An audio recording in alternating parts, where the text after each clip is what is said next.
Good morning. This is Pramod Jaiswal from English Chronicles. This is my third video on active and passive voice. उम्मीद है पहले वाले videos भी आपको काफ़ी पसंद आए होंगे। तो आइए, अब पिछले बार तो सारे रूल्स हमने डिस्कस किया था, इस बार एग्जाम्पल्स के साथ आए हैं। These questions have already come in the past papers, I think in 2016। सो आइए एक एक करके हम लोग डिस्कस करते हैं। तो क्वेश्चन आपके सामने है जिसमें 4 ऑप्शंस दिए रहते हैं। इनमें से कोई एक ऑप्शन करेक्ट है, बाकी सब इनकरेक्ट है। सो आइए पहले देखते हैं। The enemies have destroyed the अजूबा टाउन। तो सबसे पहले हम क्या देखते हैं, जब भी कोई क्वेश्चन होता है तो पहले हम वर्ब देखते हैं, इसके टेंस को जानते हैं और ऑब्जेक्ट को देखते हैं। तो ऑब्जेक्ट अजूबा टाउन है, ये ऑब्जेक्ट है, ये वर्ब है, और टेंस क्या है? Present perfect.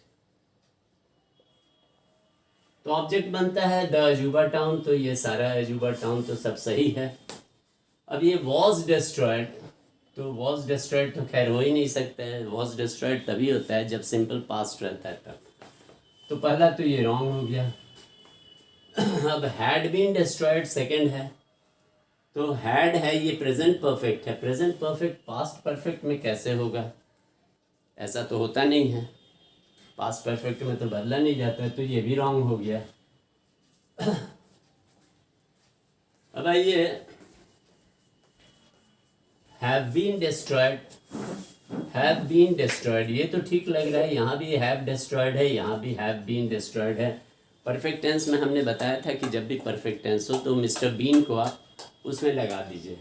तो ये तो सही लगता है, हैव बीन डिस्ट्रॉयड, लेकिन क्वेश्चन देखने से तो लगता है ये सही है। लेकिन जब हम सब्जेक्ट को देखते हैं, यहाँ सब्जेक्ट क्या है? अजूबा टाउन। तो ये सिंगुलर सब्जेक्ट है, तो सिंगुलर सब्जेक्ट के साथ हैव नहीं होता है, इसलिए ये रॉन्ग हो जाएगा। सिंगुलर सब्जेक्ट के साथ क्या होता है? हैव नहीं लगेगा, हैज़ लगेगा। तो ये थर्ड वाला भी रॉन्ग हो गया। तो नतीजा कौन सा राइट हुआ? द एनिमीज, द अजूबा टाउन हैज़ बीन डिस्ट्रॉयड।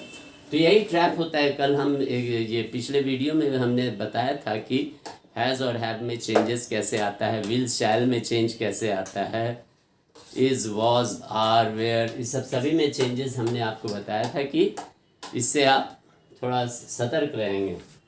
तो ये ट्रैप होता है जो मैंने कहा था, पंछी तो दाना देखता है पर फंदा नहीं देखता। तो ये इसको किसी को डाउट अगर होगा समझने में तो आप व्हाट्सएप पे अरे कमेंट बॉक्स में क्वेश्चन दे दीजिएगा। नेक्स्ट वीडियो में हम उसका क्लैरिफिकेशन कर देंगे। तो आइए अब नेक्स्ट क्वेश्चन चलते हैं। Can he complete the job in 3 weeks? हमने 3-4 क्वेश्चन लिया है, छांटा है, जो कि तीनों चारों अलग अलग टाइप के हैं। अब ये हो जाता है question form. Can he complete, तो वर्ब क्या है? कैन, और कंप्लीट ही आपका सब्जेक्ट है। ऑब्जेक्ट क्या है? The job. तो the job can be completed by him हो जाएगा। क्या हो जाएगा answer? The job can be completed by him in 3 weeks. तो लगता तो है ये सही हो गया, लेकिन एक गलती है इस आंसर में कि ये क्वेश्चन फॉर्म में है और मैंने आंसर स्टेटमेंट में दिया है, तो ये तो रॉन्ग हो गया।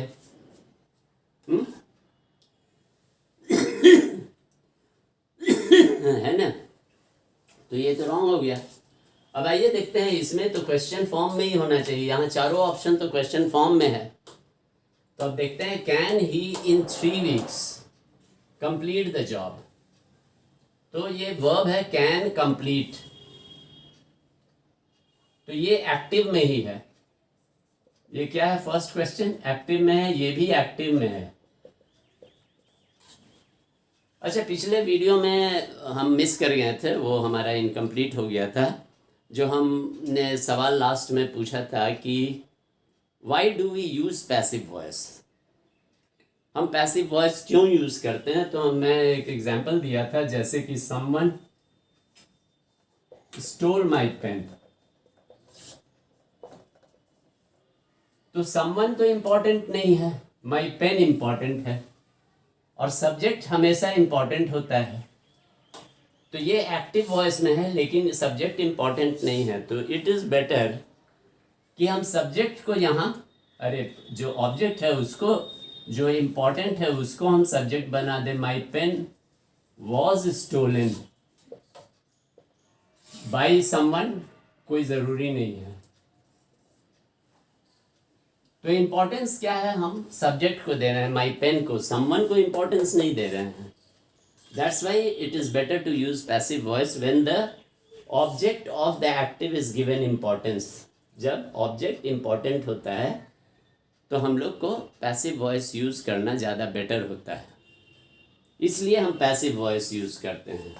और एक्टिव वॉइस कैसे हम समझेंगे, कि जब doer of the action active में हो, सब्जेक्ट हो। तो यहाँ हम देख रहे हैं can he complete the job, he complete the job, he doer of the action है, इसलिए ये एक्टिव में है। तो यहाँ भी वही चीज़ है, can he complete the job, तो ही सब्जेक्ट है, कंप्लीट भी सब्जेक्ट वर्ब है, तो he is the doer of the action. तो ये तो ऐसे ही रॉन्ग हो गया, क्योंकि इसका आंसर पैसिव में होना चाहिए था। अब यहाँ ये can't the job be completed by him in 3 weeks. तो बी कंप्लीटेड तो ठीक है, लेकिन यहाँ कांट लगा दिए, यहाँ कैन है और यहाँ कांट लगा दिए, तो नेगेटिव सेंटेंस हो गया, ये मिस्टेक हो गया। इसको भी देखिए, he can't complete the job, ऐसा लगता है कि उसका जवाब दे रहे हैं। ये पूछ रहे हैं can he complete the job, तो आप जवाब दे रहे हैं he can't complete the job, तो आपसे क्वेश्चन आंसर नहीं मांगा जा रहा है। तो इस नतीजे में ये भी रॉन्ग हो गया। तो बचता है ये थर्ड वन। अब हम देखें थर्ड वन, तो यहाँ भी हम बनाए हैं the job can be completed by him, लेकिन ये हो गया एक्टिव वॉइस में। अब इसको हम पैसिव में कैसे करते हैं, तो कैन और बी कंप्लीटेड के बीच में सब्जेक्ट होना चाहिए, सब्जेक्ट बीच में होना चाहिए, यहाँ होना चाहिए जॉब, जैसे हम कल एग्जाम्पल में पिछले वीडियो में बताए थे। तो आंसर कैसे बनेगा, can the job B completed by him. तो अब ये हुआ कैन बी कंप्लीटेड, ये क्वेश्चन मार्क में रहेगा। अब ये करेक्ट है, दैट मीन्स कि नंबर सी करेक्ट है आपका। अगर कोई दिक्कत होती होगी तो put up the question on the comment box. आपको जो भी तकलीफ हो, अच्छा लगे तो कमेंट कीजिए, कोई परेशानी हो, कोई क्वेश्चन हो, तो वो भी आप कमेंट बॉक्स में पुट अप कर सकते हैं, हम उसका जवाब देंगे। अब आइए next question, do all the necessary test soon. अब मैं पिछले वीडियो में पढ़ाया था इम्परेटिव सेंटेंस, कमांड, रिक्वेस्ट और एडवाइस। तो do all the necessary test, ये कमांड है। ऐसा लगता है टीचर या इंस्ट्रक्टर आपको, स्टूडेंट्स को बोल रहे हैं सब नेसेसरी टेस्ट कीजिए। तो उसमें रूल हमने क्या बताया था, याद कीजिए। या तो do all the necessary test should be done, हमने यही ना बताया था। ये आपका टेस्ट हो गया ऑब्जेक्ट और डू हो गया वर्ब।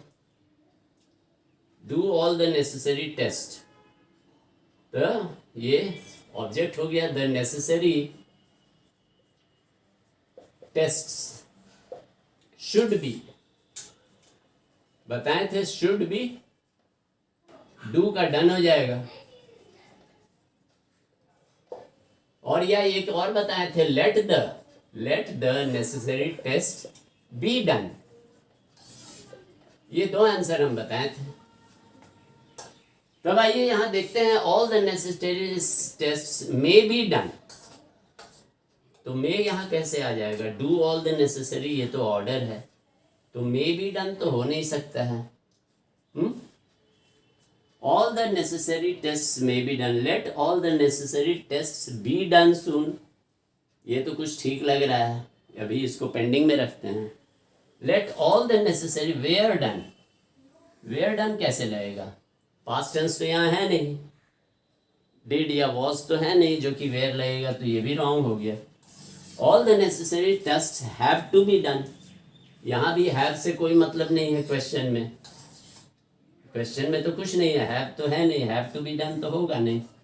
तो हम आते हैं सेकंड ऑप्शन में, let all the necessary test be done, वही हम लोगों ने किया है। लेट ऑल द, ऑल हम नहीं लिखे यहाँ, let all the necessary test be done, तो वही है सून।